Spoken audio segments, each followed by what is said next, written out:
This house was put together, by the way, if you got any questions about this place, just go ahead and ask. We put it together back in the late 60s, early 70s, really.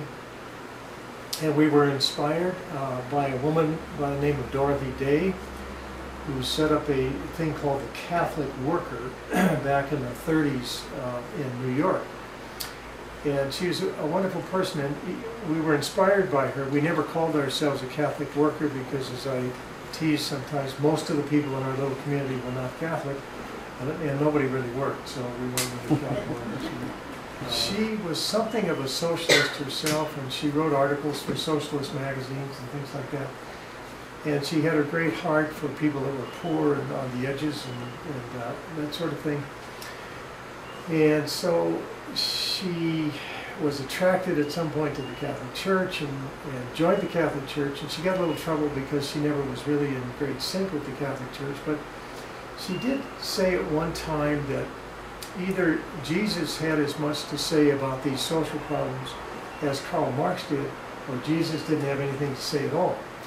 So she moved into the Bowery of New York, which was a very poor area of New York. She opened up a soup kitchen there. She had a little housing for people. She took in people,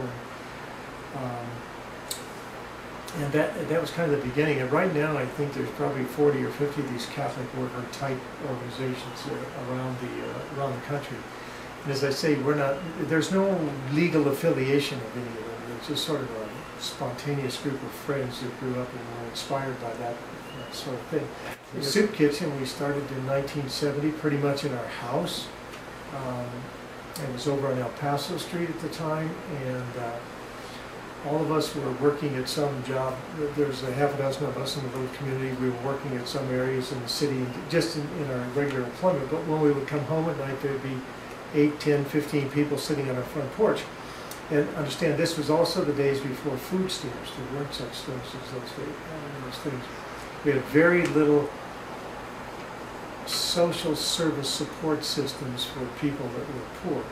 Some of that didn't come until Johnson's War on Poverty, when we had housing programs and food stamp programs and medical programs and Head Start programs, legal services. All those came after we started doing some of these things. So, as you might imagine, things were, if you were poor and living on the street, things were really pretty tough. There wasn't much available for you in terms of a program or support system. So we'd have supper at our house at 8, 9, 10 o'clock at night, and for these dozen people that were sitting on our front porch, and it was kind of nice. We'd come home from work and they'd just sort of be sitting there and say, "Hi Steve, how'd your day go?" "Fine." "What's for supper tonight?" We don't know. Had a lot of beans and rice in those days. At that time, we asked Richard, who was the pastor of Guadalupe Catholic Church down in South Tejon, if we could use his church for dinner in the evening. He said no, because they had different religious programs and stuff, but he said you can have it for lunch. And so we said, okay, we'll try it. So we opened it up for lunch, and that was the beginnings of the soup kitchen. We moved to the Baptist church. We had to leave Guadalupe because they sold that church and moved out to Circle Drive and Circle Pikes Peak now. The Baptist church took us in for a while, and the people there weren't really excited to have us, but the pastor was really a good guy, and he kept us there. Then we moved from the Baptist church to the Marian House, and after 25 years, our little community was just kind of a group. By the way, we never had in any of this thing from those early days until the present anything like a paid staff. It was all volunteer people who did it. We had people from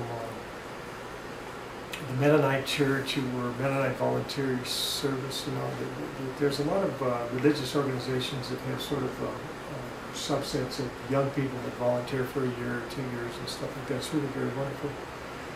And sometimes those people volunteered with us and stayed with us.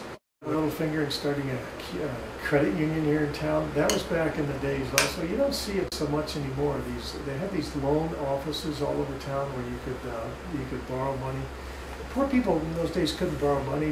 Well, they could at exorbitant interest rates, but no bank would loan people money for less than, I think it was less than $1,000, which you might understand. And those in those days were called consumer loans. If you wanted to buy a washing machine or a TV set or something that wasn't not like a new house or something, but those consumer loans just weren't available to people, except through loan companies that would charge 30% interest and things like that. And so we set up a Poor People's Credit Union, which later on was bought up by the Ent Federal Credit Union, so that's this huge thing. We had our fingers in the early beginnings of a clinic. There was no medical care for poor people, and we started we were with some people that started a free clinic here in town. We had volunteer doctors, nurses. We were only open a couple nights a week. Our only funding was when people came into the clinic. If there was a little coffee can there, they could put their nickels, dimes, and quarters and dollars if they had them in there. That grew into the community health center, and we kind of followed that through, and then that's grown into something called Peak Vista. I don't know if you're familiar with Peak Vista here. You saw the little columbarium down there where we buried homeless people that died. We just had 2 burials there on Memorial Day this year, as a matter of fact, 2 people that we sometimes when poor people die, or people on the street that have no family,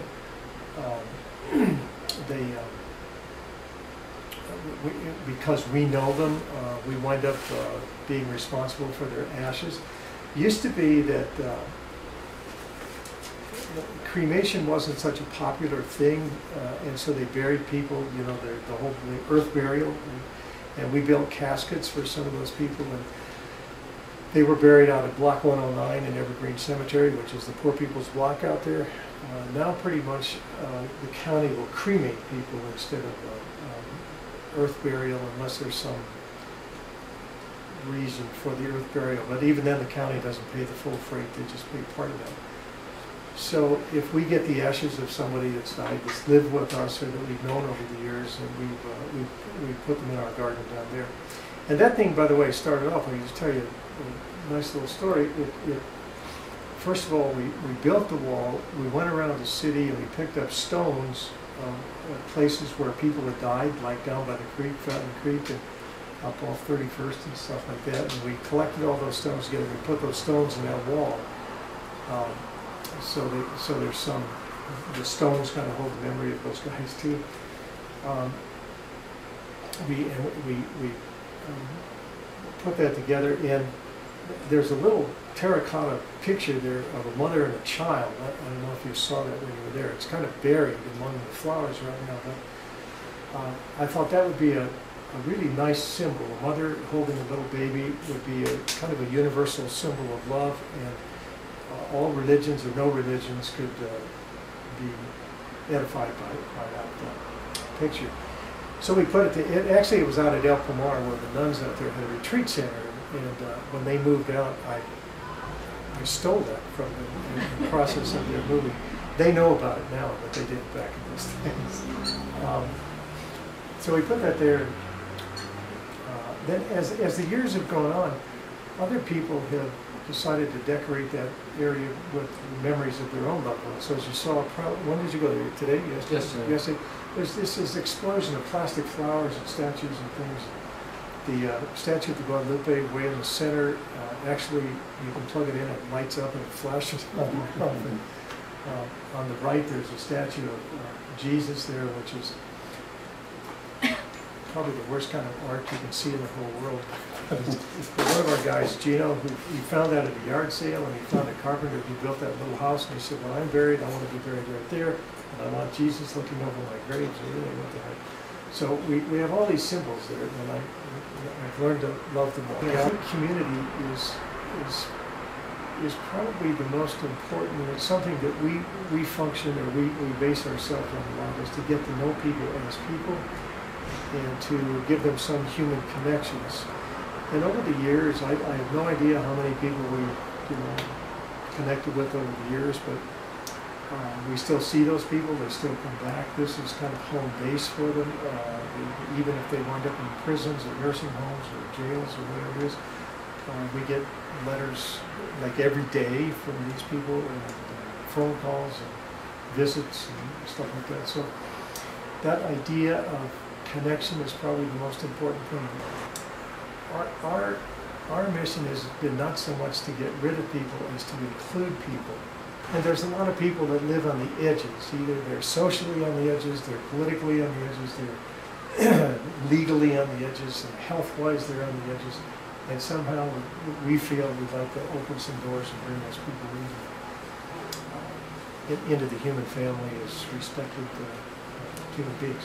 Anyway, that's us here.